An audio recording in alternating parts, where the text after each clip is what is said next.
Pass me Mountain Dew Kickstart.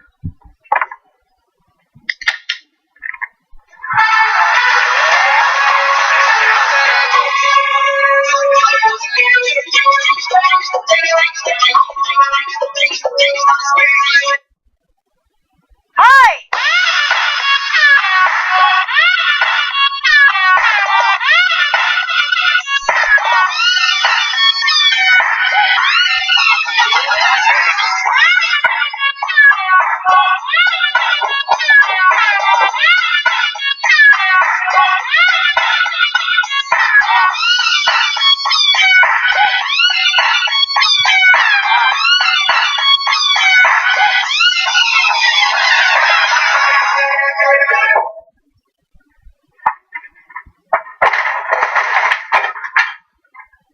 Mountain Dew Kickstart. Now in 6 flavors that taste good.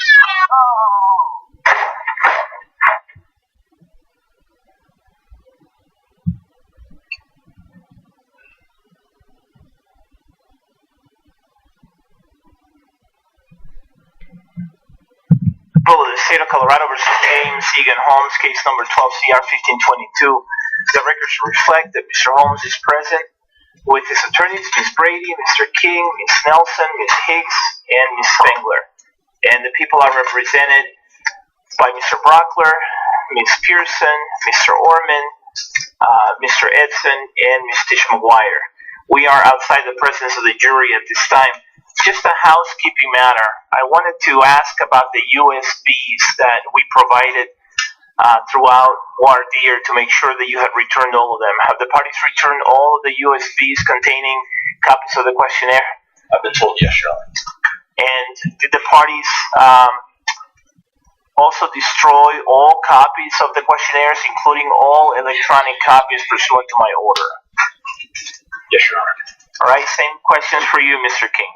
We believe so. We're checking right now. Okay, all right, let me know, please. Both, whether you returned all USBs and also whether all copies, including electronic copies of the questionnaires, were destroyed, please. Yes. All right, thank you. Is there anything we need to take up at this time on behalf of the prosecution? Sure. Yes.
Is there anything else on behalf of the people?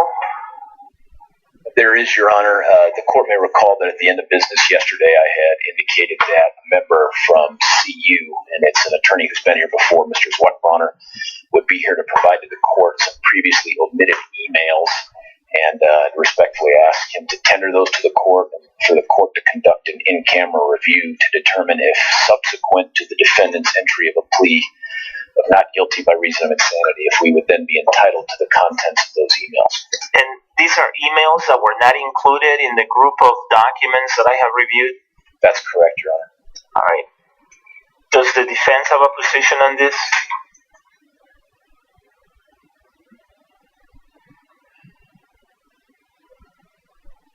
Judge, just that we maintain all of our previously asserted privileges and rights on behalf of Mr.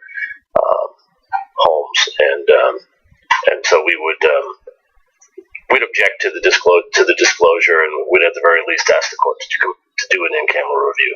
Okay, I'll conduct an in-camera review, understanding the defense's position in terms of what may be disclosed. If you would approach, please, sir.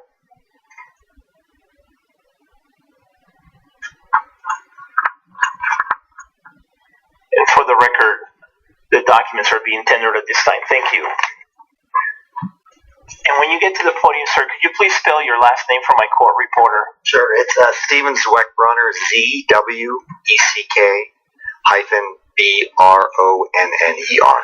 Okay, thank you.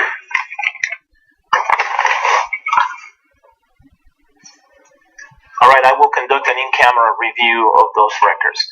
Anything else on behalf of the people? All right, anything on behalf of the defense? No. All right, let's bring the jury in, please.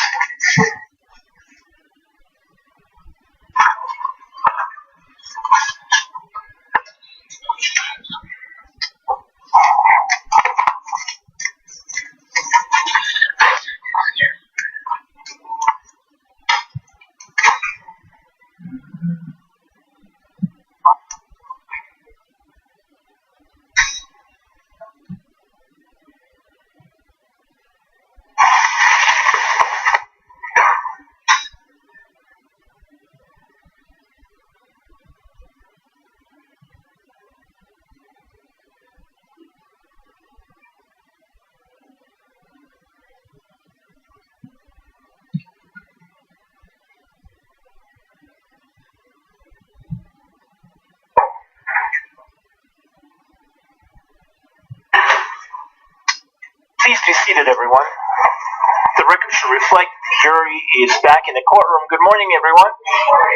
How are you? Good. All right. The people may call their next witness, please.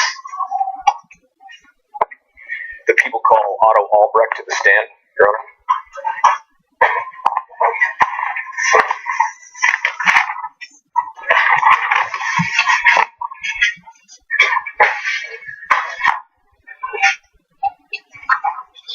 Good morning, sir. Come around this way, please. If I could have you raise your right hand for me so that I can administer an oath. You solemnly swear or affirm on the penalty of law that the testimony you're about to give will be the truth, the whole truth, and nothing but the truth. I swear. All right, please be seated. Could you please tell us your full name and spell your first, middle, and last names? It's Otto Albrecht. First name Otto, O-T-T-O. Last name Albrecht, A-L-B-R-E-C-H-T. All right, Mr. Albrecht, I'll ask you to turn the microphone so that it's facing your mouth and to speak into it so that we can all hear you, please. Thank you. Your Honor, before we go further, can I approach for a brief moment? Yes.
bill later.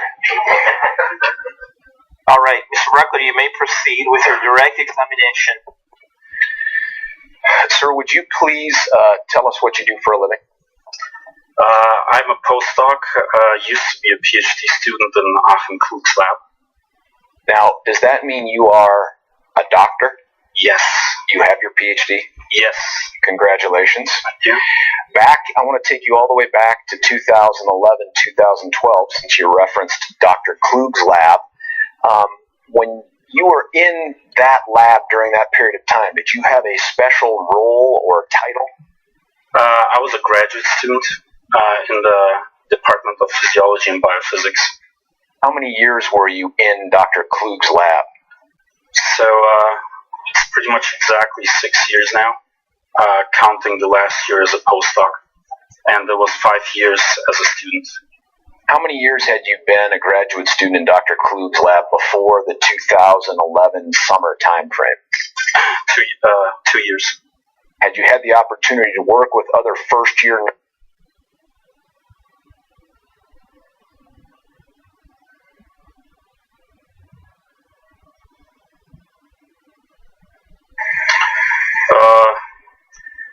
yeah, because I spent time with them in the lab, showing them the techniques and interacting with them more, I guess. And would you do me a favor and scoot up just a hair bit more to the microphone? Sure. You can also move the microphone closer to you if you prefer. Thank you. Or both. Is that close enough? That's yeah. good. Okay. Yeah. Did you have the opportunity to try to get to know the defendant both in the lab and outside the lab? Yes, I did. Tell us about in the lab. How did you get to know the defendant? Well, he was a rotation student, as I said, and me and some other people in the lab were tasked to show him like the techniques that he would be using while working in our lab. So we're basically teaching him certain procedures, experimental procedures in the lab. Did you make effort to try to get to know him? Yeah, I did. And that's what I usually do, kind of like a sunny kid. Yeah. I did interact. We did talk about things in private life, I guess, and we also socialized outside the lab. Now describe the defendant's demeanor and affect while he was in the lab. Was he chatty, talkative?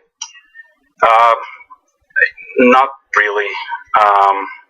So one thing that I noticed about him and that I still remember was that he would never, or very rarely, greet if you met him in the hallway, for example. You would say hi and he would just walk past you as if he didn't notice. So yeah, he was definitely more of an introvert. Have you seen other introverts in neuroscience? Yes. Not that unusual? These people do exist. Okay. Yeah. Did you make efforts to try to socialize with him outside the lab? Yes. Tell us about that. As far as I remember, I went out with him and other people on 2 occasions. We went to see a hockey game, the Colorado Avalanche, and also went out to see a movie. Do you remember what the movie was? No. Do you remember where you saw the movie?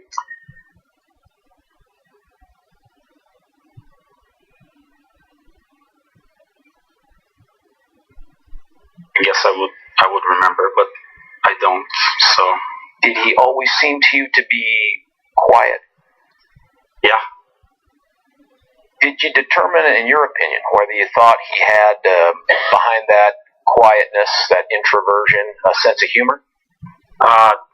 Yes, I would say so. There were a few occasions, again, I wouldn't be able to reproduce what we talked about, but I definitely remember that we had some talks where he would open up a little bit and he would actually make me laugh. Yeah, so. Did you have the opportunity to see the defendant in his rotation presentations? Yes. Including the first one that he did for Dr. Klug's lab? Now listen, we've all had Dr. Klug sit here and talk to us about the last 2 slides of that presentation, which he didn't think were that funny. And Objection, Your Honor. Counsel's testifying now. If he could ask a question. It's overruled. thank you. He's not in the room now, so I want to ask you. There are 2 slides, one with a chicken talking to an egg, and then there was a kid with a mullet, and I think the phrase of it was, "Let me mull it over." Dr. Klug testified that he didn't think it was all that funny. Do you have a different opinion about that? Well, I think it was. In fact, now that you talk about it, I remember another instance where we had. So we have lab meetings in our lab every Friday, and there was one presentation that he did where he also had like a last slide with like I think dinosaurs on it, which I thought was quite funny too. And it was kind of like an awkward humor, but I like it. Right. Now, you also had the opportunity to see his very last presentation in May for his 3rd rotation. Yes. Anything you remember? Anything sticks out in your mind about that presentation? There was like one awkward joke that he made. You can put this to the bank because there was one, I think, protein that he was talking about, ATM. So yeah, that's the only thing that I remember. But other than that, no, it was kind of similar to the presentation that he did for after the rotation in our lab. Describe his, his performance and level of effort in Dr. Klug's lab between June and roughly December of 2011. So, well, in my opinion, I think people in our lab would agree. He didn't show Objection, Your Honor. I think effort. this is hearsay. Sustained. You can't talk about what other people said. You can only talk about what you think. All right. Based on your observations. Okay. Okay. All right. So, in my opinion, he didn't show enough effort to be a successful scientist. So one thing that kind of still that I still remember was that so we have this. I guess I have to explain that. We have this instrument that pulls glass pipettes that we use to record from brain cells. And the way it usually works is that you switch this thing on, and then it runs for the whole experimental day, which can go on for 6 hours. And usually, once you use them up, you go ahead and pull new pipettes and just continue with the work. The way he did it was that he would pull a certain number of pipettes, say like 10, and then would just record until he ran out of pipettes, which wouldn't be no longer than, say, like 2 hours, and then he would just quit. And so that's something that showed me at least that he wasn't motivated enough to do what it takes. Can I pretend for a moment I have no idea the significance of the pipette timing thing and ask you to help us understand what is the distinction that you draw between someone who pulls 10 pipettes and finishes work in an hour and a half to 2 hours versus someone who pulls the pipettes individually and works for 6 hours? Tell me about that. Well, as I said, whenever you, I guess I won't go into details of that because patch clamping is pretty complicated, but there's a lot of stuff happening. Not every experiment is successful. Your pipettes break, and so you run out of them relatively quickly. So in order to be able to patch at least a couple of cells or even one cell on certain experimental days, you have to be persistent. You have to continue, and from my own experience, I just know that pulling a certain number of pipettes is just never enough. I tend to use 20 at least, And as I said, an experiment runs usually for 5 to 6 hours. And it's just the wrong way to go about it. I pull a number of pipettes. Well, sure, if I was certain that I'll patch like 5 cells with the first couple of pipettes, then I would probably do the same type of strategy, follow the same type of strategy, but it's not the way how it works. You have to continue. Did what this do is indicate to you then a lack of effort? Yes. Anything else that it indicated to you? Well, yeah, again, like one thing from the beginning of the rotation, but then again, I wouldn't be able to tell the difference whether it was just being shy or being lazy, I don't know, or unmotivated. But he would sit in a corner by a desk pretty far away from everyone else and then read papers. And the way it usually works, whenever you start a rotation in a lab, you're the new guy. You kind of want to show that you're motivated, that you're interested in the research that you're trying to pursue. And so people ask questions. They approach people in the lab. They ask them to show them the techniques. So you got to be proactive. That's not how he was.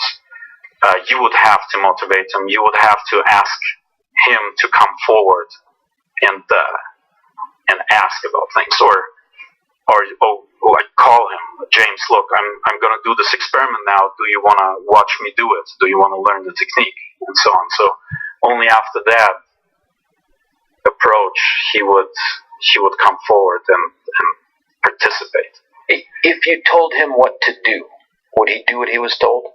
Yes. But left to his own initiative, you saw something lacking. Yeah, I think so. But then again, I wasn't. So usually, the rotation students do get assigned to certain people in the lab, and I wasn't very closely affiliated with this training. It was other people that mostly trained them, but I definitely did some of the training. Yeah, I showed them a couple of the techniques. Yeah. A couple final questions. During your time with him and your time observing him from roughly June of 2011 through that final presentation of May of 2012, do you ever remember thinking that the defendant was detached from reality? Well, no, I didn't think so. Over that same period of time, from that June 11th to when you finally saw him, did he appear to you to be any different at the end than he was at the beginning, or was he the same guy? Until the end of December, right? You're asking? Well, end of December, we can start there, and then I'm going to ask you about what you saw in that presentation in May. Yeah, so not that I would remember, no. Nothing sticks out in your mind? Not really. The guy you saw give the presentation in May, he seemed to you to be the same guy that gave the presentation at the end of the rotation in December? Again, yeah, I don't remember the details apart from this one joke that you made, but all in all, yeah, if something would have stuck out, I would have probably noticed, but to me, he seemed to be the same. May I have a moment, Your Honor? Yes. Nothing further, Your Honor. Thank you. Cross-examination, Ms. Higgs?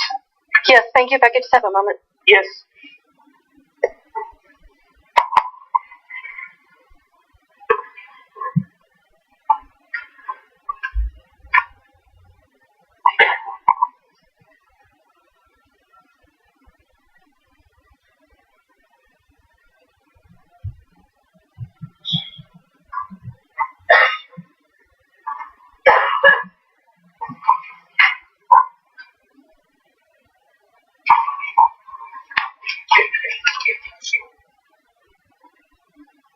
Thank you for being patient with me. I appreciate it.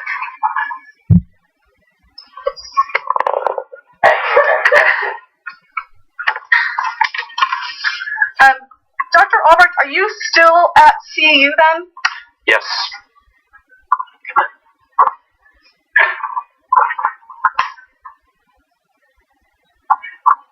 Are you still working in Dr. Klug's lab? Yes, so I extended my time to do 1 year as a postdoc, and my term runs out in mid-August. Okay. You're then sort of still like employed by CU as opposed to attending school? Yes. Okay. That's correct. I want to speak with you a little bit about the other people that were in Dr. Klug's lab with you, okay? Mm-hmm. Could we put up Defense Exhibit 8, please?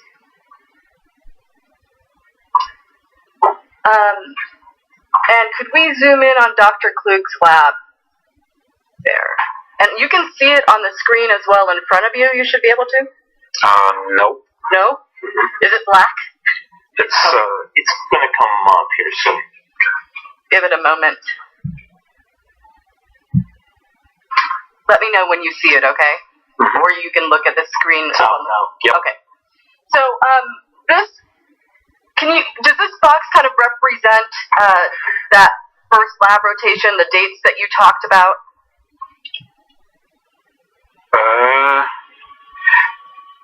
Well, I guess, yeah, it shows the official lab rotation time, but as I said, he did this voluntary summer rotation prior to that he extended into the fall, yeah. So normally the lab would go from August to November, but he started in June? Yes. Okay. And that's not something that all students do, is that right? Yep. Okay. It also indicates, there's an RA, like research assistant is what that stands for. I don't know if that's accurate, but is Anna Donzio also somebody who was working in the lab with you? Yes.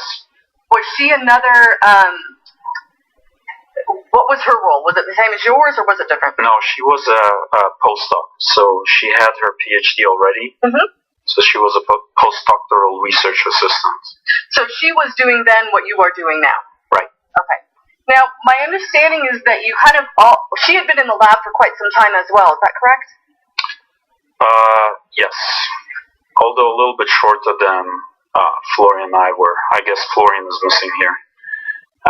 But she was also a graduate student during that time in Aachem's lab. Okay, and that's Florian Mayer? Yes. Or Meyer? Meyer, okay. My understanding is that you and the other, like Anna Donzio, would sort of alternate working primarily with the rotational students that would come through the lab. That's correct. Okay. And when Mr. Holmes came through your lab, it was sort of Anna's turn to be up. Is that right? I think so. Okay. You said earlier that, let me try to get your words right. You were closely affiliated with Mr. Holmes' training in the lab, correct? Well, no. Less closely, in fact, than with other first-year students. So, as I said, yeah, it was mostly Anna who was training him. I just showed a couple of the techniques. Would that have been in June when you first came into the lab? Is that when you would teach the techniques? Yes. Okay. Okay, we can take that down. Thank you.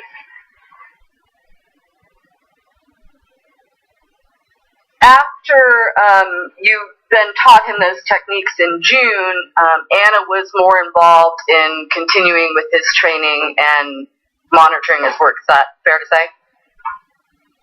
Yeah. Although, by the time the rotation ends, students are usually on their own, mostly. I mean, they're supposed to do their experiments themselves. Right. I understand that you do some training initially with the techniques, but then you expect them to move on their own, correct? Yeah. You don't sit down with them periodically all throughout to the end of the rotation and say, hey, you're not doing this right. You expect them to get it themselves, right? Yes. Okay. So when you would see that Mr. Holmes would stop his experiments early, in your opinion, it really wasn't your obligation to sit down and say, that's not acceptable, you need to draw more pipettes. And that's not your role in the lab, correct? Yeah, as I said, I mean, usually, if you're in science, you have to motivate yourself. So, but I don't know. I mean, usually if we see that someone doesn't bring the effort, we do talk to people usually. Like, you have to change, you have to change your behavior, you have to be more persistent. So I guess, again, my memory is very fuzzy at this point, but I'm pretty sure that at least one of us had that kind of conversation with him. You don't recall yourself having that conversation specifically with Mr. Holmes? Yeah, not really. So you can't tell this jury for sure that that's something that you did with Mr. Holmes, is that right? Yeah. Okay. You said when he first came into the lab, you had an inkling that maybe he was fairly shy. Is that right? And introvert, yeah. Introverted. Yeah.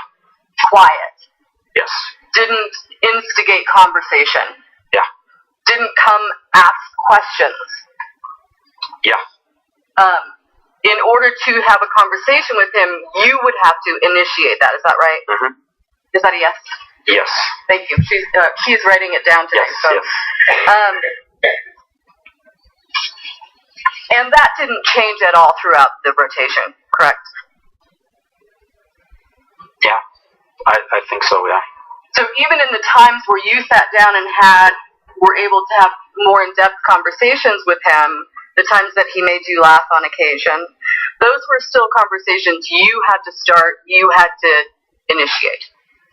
Yeah, most of the times, yeah. Okay. During all that time working or seeing him in the lab,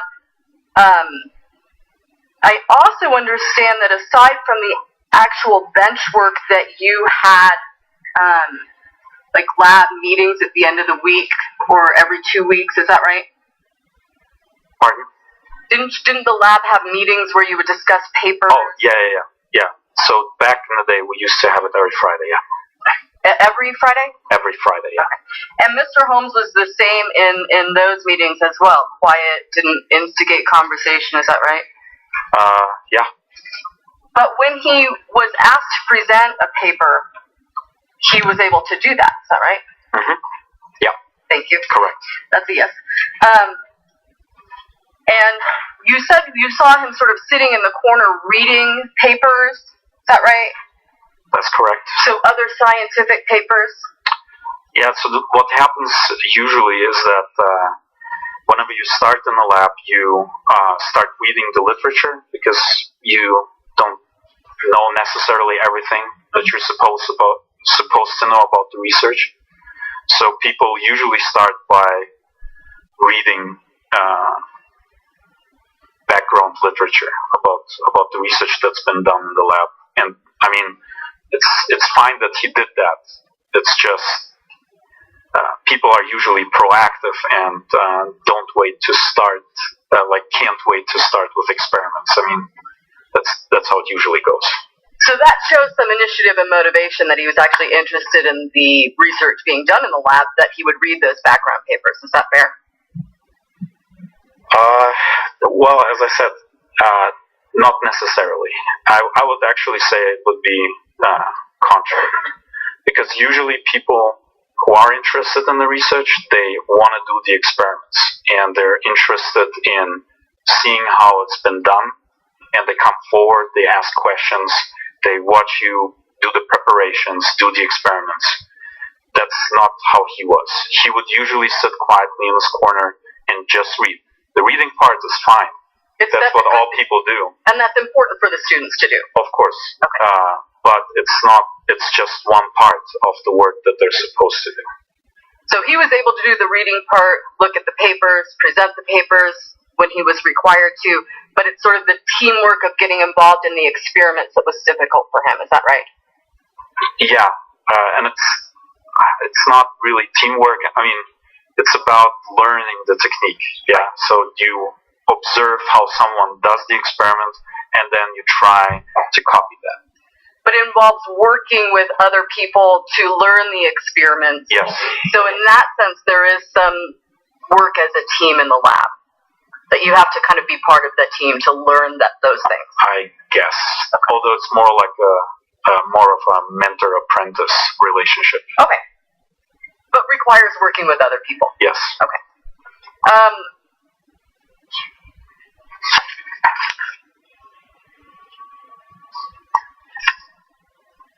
just going to go through my notes to make sure I'm hitting all my points. Now, in all the time that you saw Mr. Holmes in the lab with you,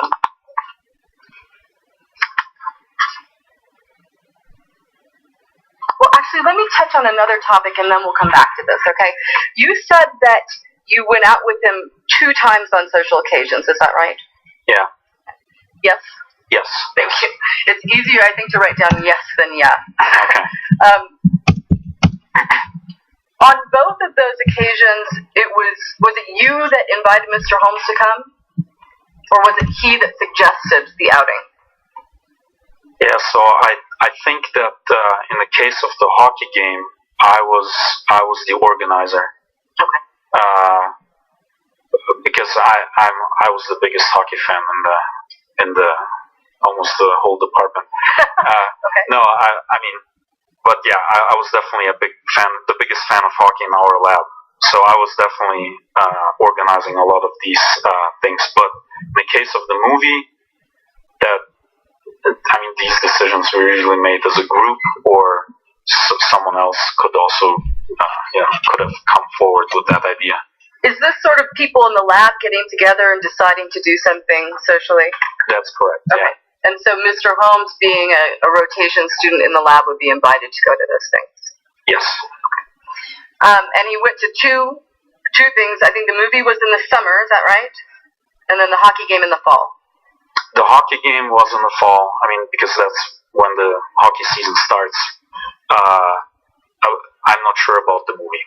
I don't remember when that was. It would have been sometime during the rotation? Yes. So you didn't have any social interaction with Mr. Holmes after he left the lab, is that right? No. Now, you've also mentioned seeing this lab rotation at the end of the year, so the 3rd rotation lab presentation, okay? Yeah. Did you see the 2nd rotation lab presentation? I don't remember it. I think I didn't. Okay. And my understanding, in addition to what you said, is that third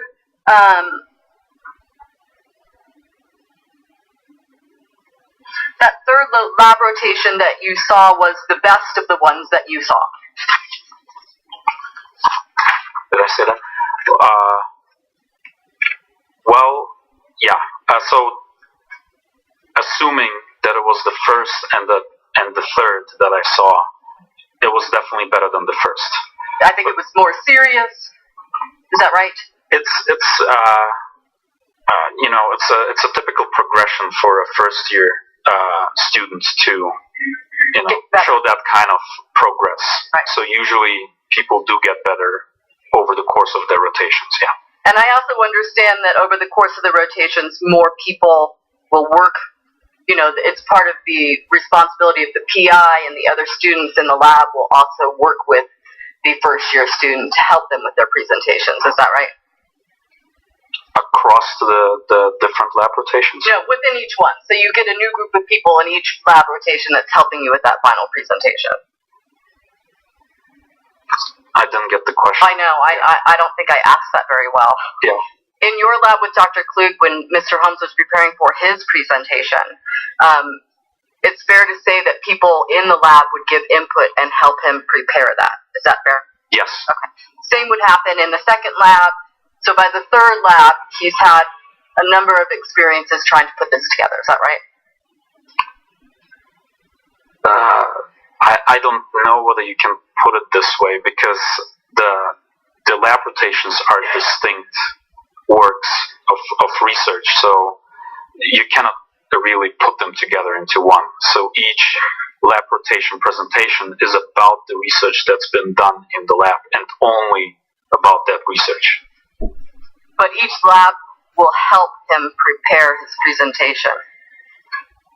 You're talking about all 3 labs helping him with the 3rd presentation? No, individually in each lab. Individual, yes. Yes. Yes. And I think that you've described that last presentation as being more serious. Is that fair? I would say so. More professionally given. Is that fair? Yes. Okay. More scientifically sound. Yes. Okay. I want to just back up a little bit to the time that he spent with you in the lab. During that entire period of time, did Mr. Holmes never exhibited any rude behavior? No. Never was mean or angry to anybody in the lab, is that right? No. He never kind of put himself out there as an attention seeker? No, definitely not. And you kind of raised your eyebrows at that. Does that mean that really he was quite the opposite of that? Is that fair? Exactly. Okay.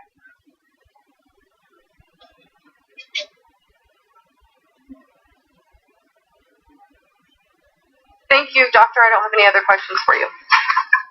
Mr. Brockler, do you have any redirect?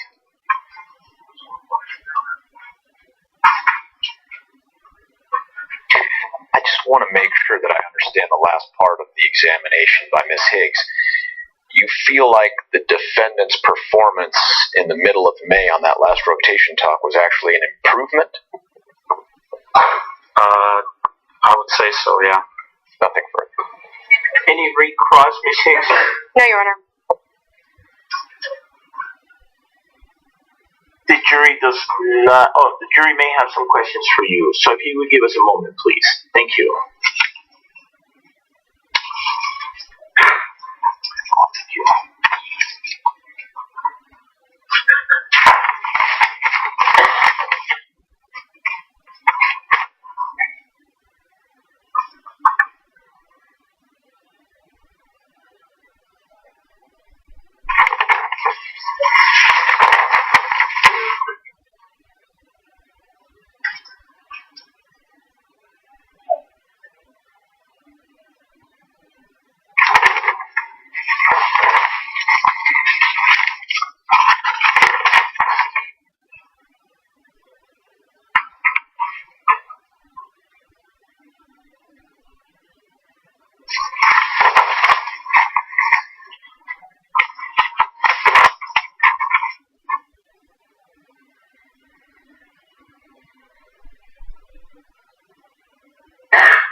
Would counsel please approach?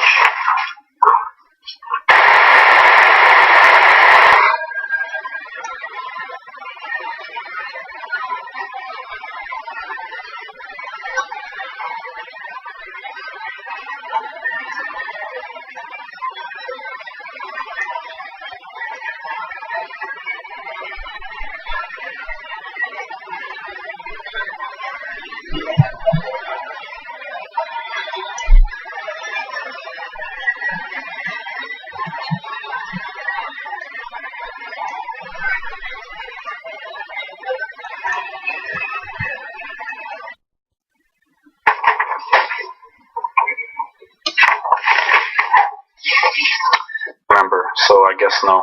Rules of law I have determined are appropriate. The first question is, did he read the literature on his laptop or printed material? Oh my god. Yeah, I wish I could remember that. It might have been both. The next question is, did you ever notice the defendant acting out of the ordinary when you went out with friends? As I said, I don't remember much, including the people who went along on these to these events. But if something would have stuck out, I probably would remember. So I guess no. The next question is, how did he interact with you and your mutual friends outside of class? I don't remember that. The next question is, have other students had similar shyness or lack of effort in your experience?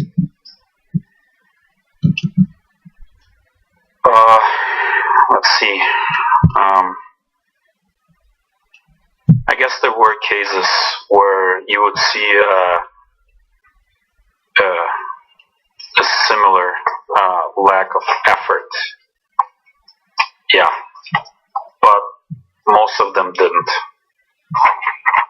And the final question is, if the defendant only spent 1 to 2 hours on an experiment, what did he do with the rest of the time? If you know. In other words, you can't speculate, but if you know. Yeah, so the way I remember it, whenever he would finish an experiment, he would just walk away from the lab, so he would just leave. And it's either, I mean, in some cases, first year students have classes in the afternoon, so that might have been one reason, but then I guess the other way would be, to explain it, would be that he went home. But yeah, I can't. Your Honor, I object motion to strike. That was not that was speculation. All right, I'll grant the request to strike the last part. So the last part, because the witness doesn't have any personal knowledge as to what the defendant may or may not have done when he left the lab, is stricken and the jury should disregard it. That means that you should treat it as though you never heard it, okay? All right, thank you. Mr. Brocker, do you have any follow-up questions based on those questions? One, Your Honor, thank you. Sir, you described the defendant using terms shy, quiet, and introverted in the lab. You've been asked a question by the jury about how he was outside of that lab. Had the defendant presented to you remarkably different from that, do you think you would recall that? I would say so, yeah. And you don't recall anything like that? No. Nothing further. Any follow-up questions from you, Ms. Higgs? Just very briefly, you didn't hang out with your friends with Mr. Holmes outside of class, other than the 2 occasions that you've already talked about. He said it 2 occasions that I remember, yes. So it wasn't as if after the lab day is done, you're hanging out with Mr. Holmes with your friends on a regular basis? No. Okay. And after the lab ended in November or December of 2012, you had no contact directly with Mr. Holmes other than seeing another one of his presentations? That's correct. Okay. Thank you. May this witness be released from his subpoena? Yes, sir. Is there any objection? No. All right, sir, thank you. Call your next witness, please. People call Jason Trigels to the stand. Thank you, sir.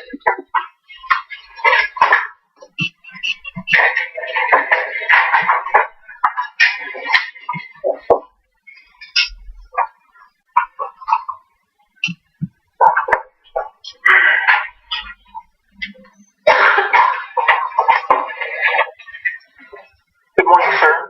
Could I have you raise your right hand so that I can administer an oath? Do you solemnly swear or affirm under penalty of law that the testimony you're about to give will be the truth, the whole truth, and nothing but the truth? Could you please be seated? Could you please tell us your full name and spell your first, middle, and last names? Jason Richard Tregellas, Jason Richard Tregellas.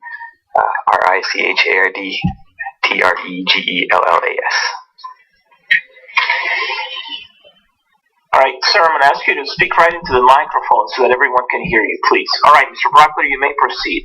Thank you, Your Honor. Sir, would you tell us what you do for a living? I do research and teach at the University of Colorado Medical School. In what part of the medical school? I'm in the Department of Psychiatry, and I'm also in the neuroscience program, and I'm also with the VA hospital. Do you teach a specific course or set of courses within the neuroscience program? Yes, I do. How long have you been doing that? For 5 or 6 years. Were you doing it back in 2012, the spring semester of 2012? Yes, I was. Was there a specific course that you were teaching back then? Yes, there was. What was it? It was the neurobiological basis of psychiatric and neurological disorders. Now, beyond teaching it, were you also the course director for that course? Yes, I was. By the way, could we have, with the court's permission, Defense Exhibit 8, please? Yes. Ma'am?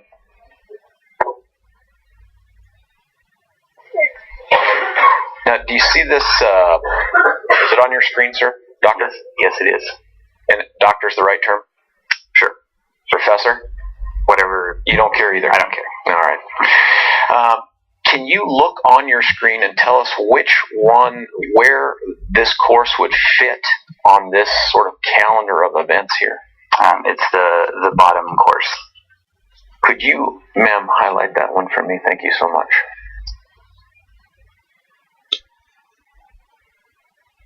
Oh, is that it? Yes, it is. And are those the accurate dates as best you can recall? As best as I can recall, yes. Now, this particular class, and ma'am, thank you, you can take that down. This particular class, is it mandatory for students to take, or is it an elective? It is an elective. And how many students are in this class, specifically back in spring of 2012? It typically varies between 6 and 12. A number of graduate students from the neuroscience program and from other programs regularly attended, as well as postdocs and others who were interested in the particular topics. It was essentially taught as a seminar series, so local experts were invited to talk on their field of expertise. Now, as the course director back in spring of 2012, did you have sort of overall responsibility for putting this seminar together and making sure people showed up and talked about different things? Yes, I did. Your Honor, may I approach the witness? You may. Sir, I'm going to hand you what's been marked as People's Exhibit 1092. Do you recognize what that is? Yes, I do. What is it? It's the syllabus from the course that we're discussing. Now, is that a fair and accurate representation of the courses and the times that they were taught during the spring semester of 2012? Yes, it is. Here, I'm going to move for the admission of People's Exhibit 1092 into evidence. Is there any objection, Ms. Brady? Object under 401 and 403. May I see that, sir?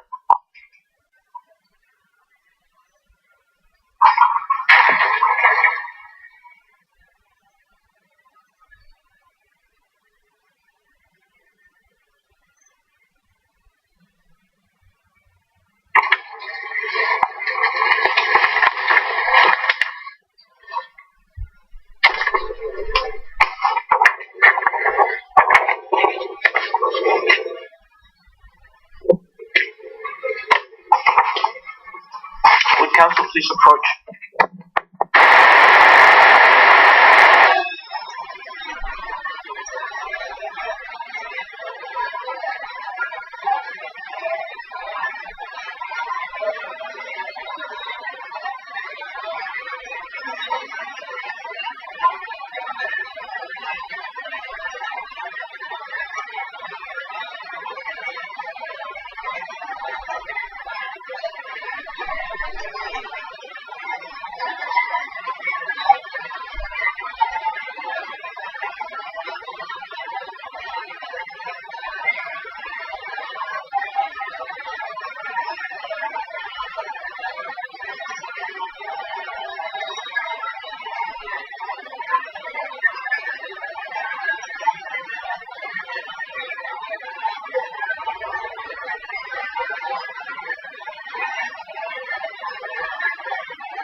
Here you go, sir. Thank you. All right, the 401, 402, and 403 objection is overruled. The exhibit P-TR-1092 is admitted. May I inquire? You may. Thank you. Doctor, this particular syllabus, now not every single course is taught by you throughout this course. Each class isn't taught by you personally. Is that fair? That is correct. Do you attend even classes that you don't end up teaching yourself? Yes, I do. Do you have the opportunity to make observations about the students that attend this class? I do. Are you from time to time notified if there are any attendance issues if you become aware of them? Yes, I am. Now, you also teach specific blocks within this course, is that fair? That is correct. Which ones do you teach? I teach an introductory lecture.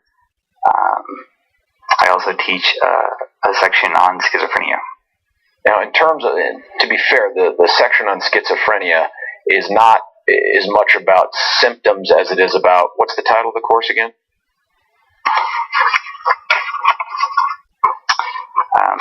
So the particular part that I taught was overview and imaging, and it is that is correct. It does not focus on clinical symptoms. The focus is on neurobiology.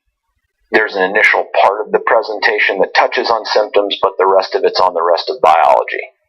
Yes, it only touches on the clinical symptoms for 5 minutes. Now, in the spring of 2012, one of the students that you had in this class, was it the defendant over here in the blue and white striped shirt with the beard, mustache, and glasses? Yes, it was. All right. Did you ever note any attendance issues with the defendant throughout this course? I did not. You had the opportunity to observe all these students through this course. Does anything stick out in your mind about this particular student that you had back then? No, it does not. If there had been something that was particularly noteworthy or aberrant or different, do you think you would recall that? I do. And you recall nothing? I do not.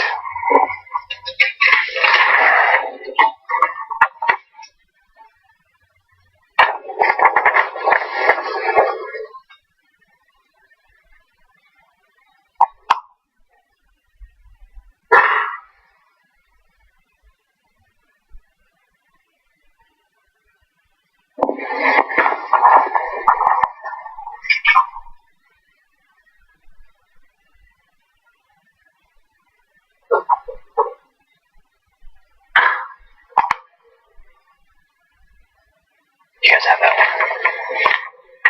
May I approach the witness, Your Honor? You may.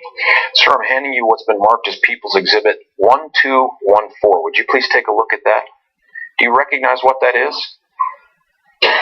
Yes, I do. What is it? It is a brief email exchange in which James Holmes and I briefly discussed when he would give his presentation and the topic of his presentation. One of the requirements for this course was that students had to give brief presentations about topics, and this email exchange just sets the date and the topic that he selected. Is this a fair and accurate representation of the electronic communication that you had with the defendant from this course? Yes, it is. Doesn't look like it's been changed or altered in any way? It does not.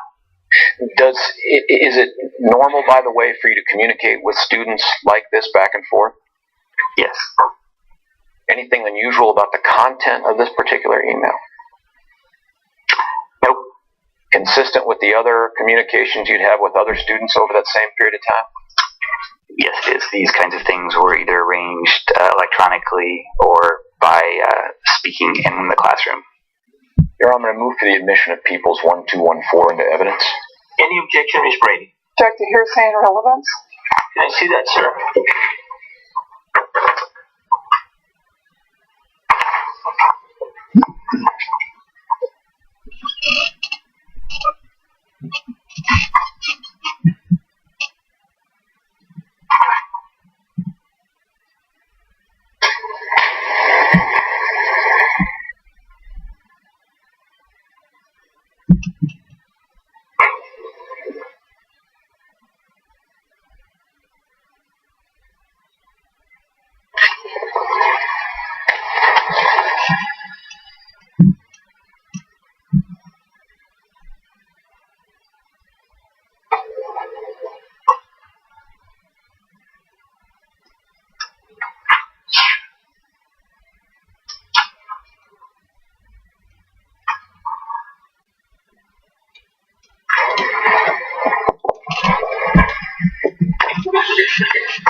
All right, the objections are overruled both as to hearsay and relevance, so People's Exhibit P-TR-1214 is admitted. Here you go, sir.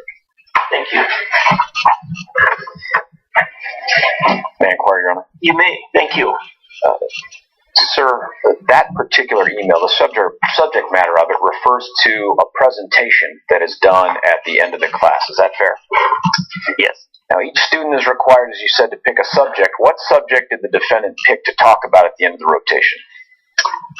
MicroRNA biomarkers. And did he present on that? Yes, he did. Do you remember the date that he presented that to the class? Only by looking at the schedule, May 8th. And so let me just clean up the record here. You don't have an independent recollection of it? And that's okay, I'm just asking. My recollection is only, it's informed by the date on the schedule here, which I remember was correct. So that exhibit 1214 refreshed your recollection as to when the presentation was? Correct. All right, these are just simply magic words that have to, this guy has to type now, sorry. On May the 8th, the defendant then gave this presentation on microRNA, what would you say, biomarkers? Biomarkers. Do you remember anything about the presentation? It was, I do not. It was a typical, it was fairly unremarkable. Had it been remarkable, either for how awesome it was or how not awesome it was, do you think it would stick out in your mind? If it had been on either of those extremes, yes, I would. Okay, is that the normal scale you use, awesome to not awesome? It's similar to that. Okay, sciencey. Let me ask you a couple of final questions. Over this period of time, do you ever recall thinking to yourself that the defendant was detached from reality? I do not.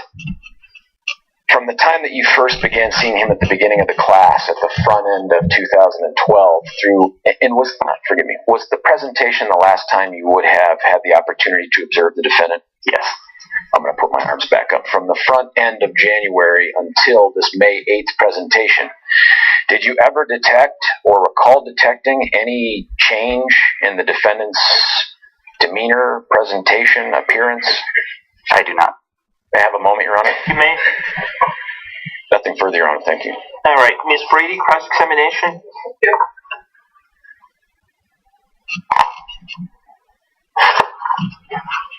Morning. Good morning.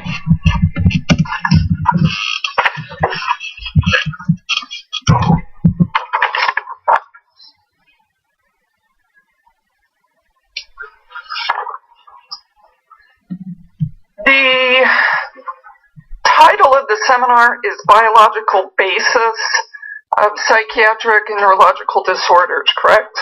Correct. And Mr. Holmes was in that class? That is correct. And I think you testified that would have been in the spring of 2012. That is correct.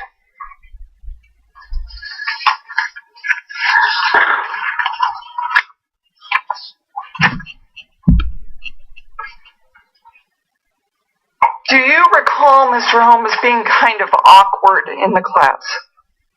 I do not.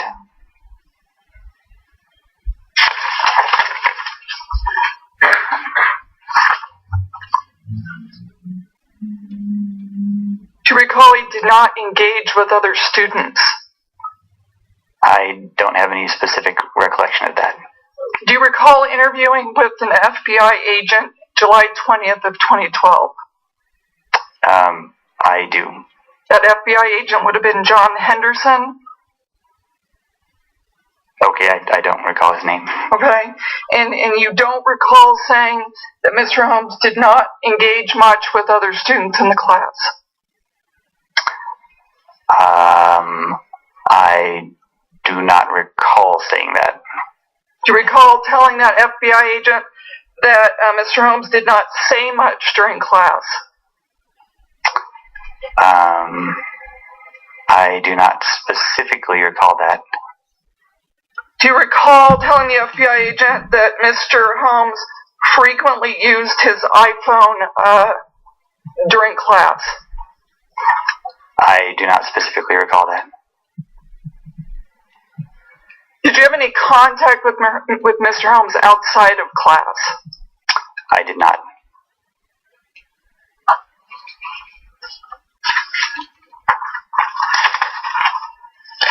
Do you recall telling the FBI agent that Mr. Holmes had a flat affect? I do not recall that, no. Do you not recall, or you did not tell the FBI agent? I do not recall whether I did or not. Do you recall telling the FBI agent that Mr. Holmes seemed to march to his own drummer?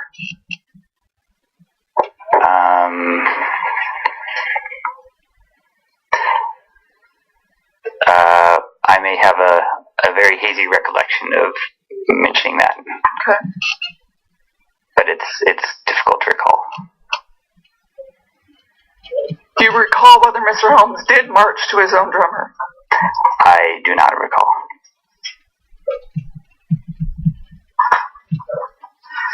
Do you recall telling the FBI agent that Mr. Holmes displayed unusual mannerisms?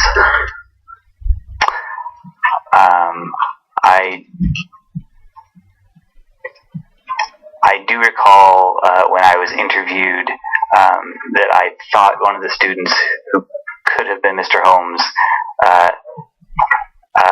had some slightly different mannerisms during the presentation, but in retrospect, I was unsure that I was thinking of the correct student in that instance.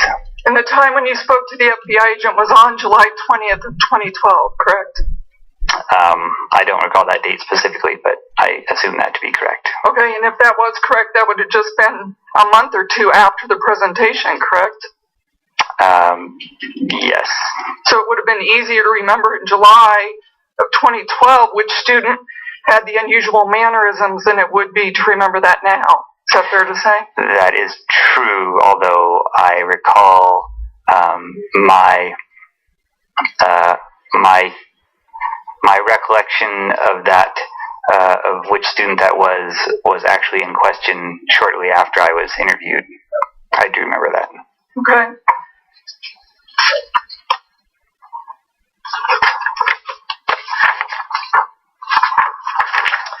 Now, Mr. Holmes' presentation in your class had nothing to do with mental illness, did it? Had to do with these microRNAs? Well, these microRNAs, I believe one of the themes of his talk, although I don't remember clearly, was the potential involvement of these in mental illness. Okay, but was it a biological or sort of a genetic basis? Yes. And in your seminar, there was some discussion of mental illness, correct? And when I spoke, yes. And when others spoke in your seminar? Yes. So the way your seminar works is that you may teach one or two classes, but then other people come in and teach other classes. That is correct. And so there may be, I think the syllabus said one time it was on autism. That is correct. One was on Parkinson's disease, I think. Yes. You spoke on schizophrenia. Yes. And I think you said that maybe the first 5 minutes would have been a description of schizophrenia, but the rest of your talk was on the biological or genetic components of schizophrenia. That is correct. You did not discuss delusions in your seminar? Not other than in brief passing.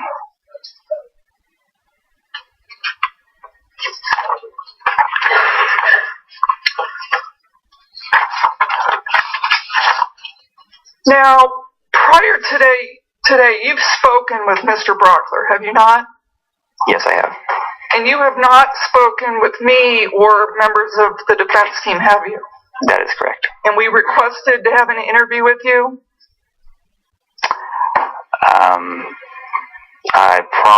I did receive multiple phone calls, and from both sides, and that I did not return. Okay, but you did end up speaking with Mr. Brockler on February 3rd of this year? In the end, I did, yes. And you have never spoken to the defense team? That is correct. Is that because you're concerned about potential lawsuits for the university?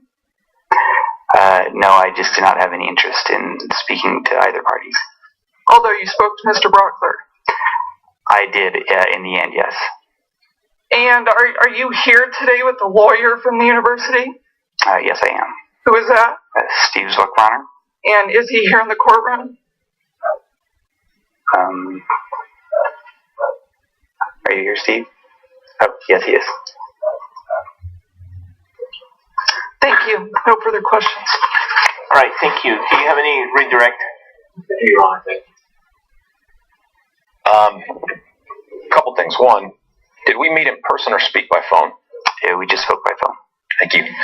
In terms of the questions that Ms. Brady asked you about this student who had a presentation that you were remembering some things about, I want to be clear about what you were saying after that line of questioning.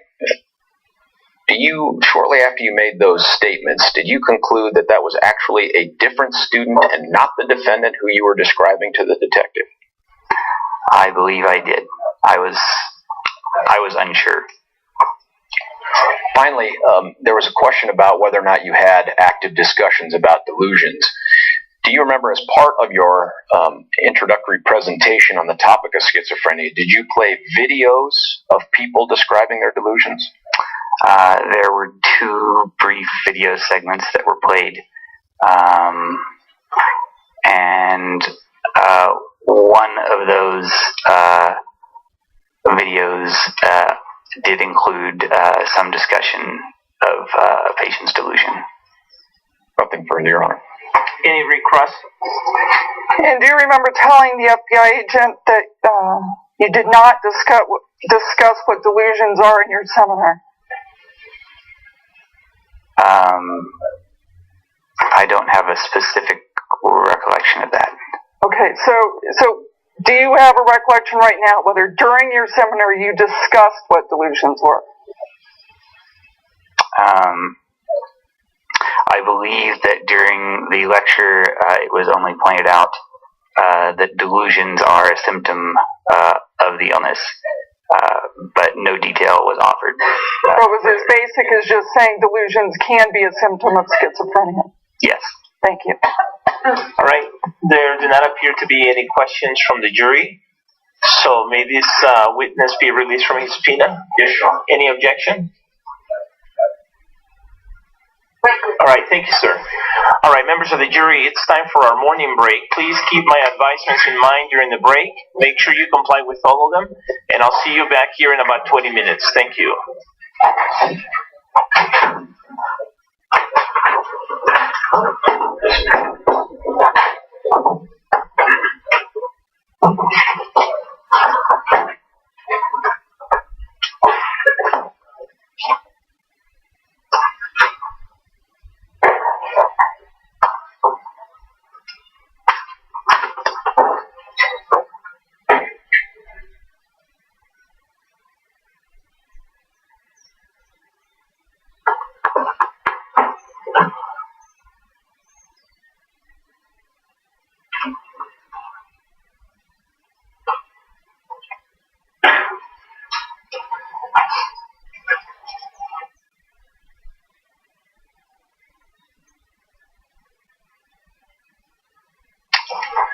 Please be seated, everyone.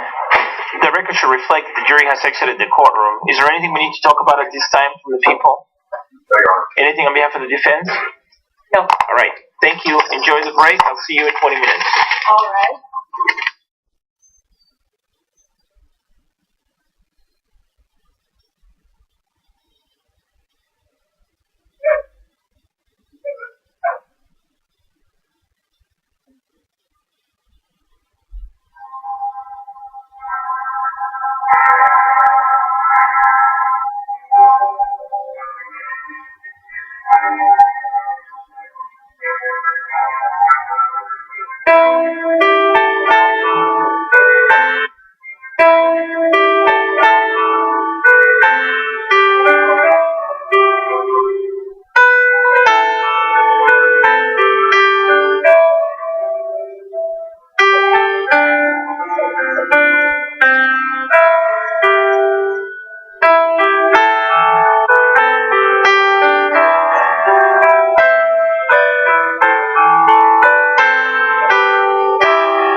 Here I stand as unknown, with the stars up in the sky. Are they shining open? And upon the other side, you would be a sweet surrender. I must go the other way, and our dream will carry on. Oh, my heart would surely stay. Oh, my heart would surely stay.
must go the other way, and my dream will carry me on.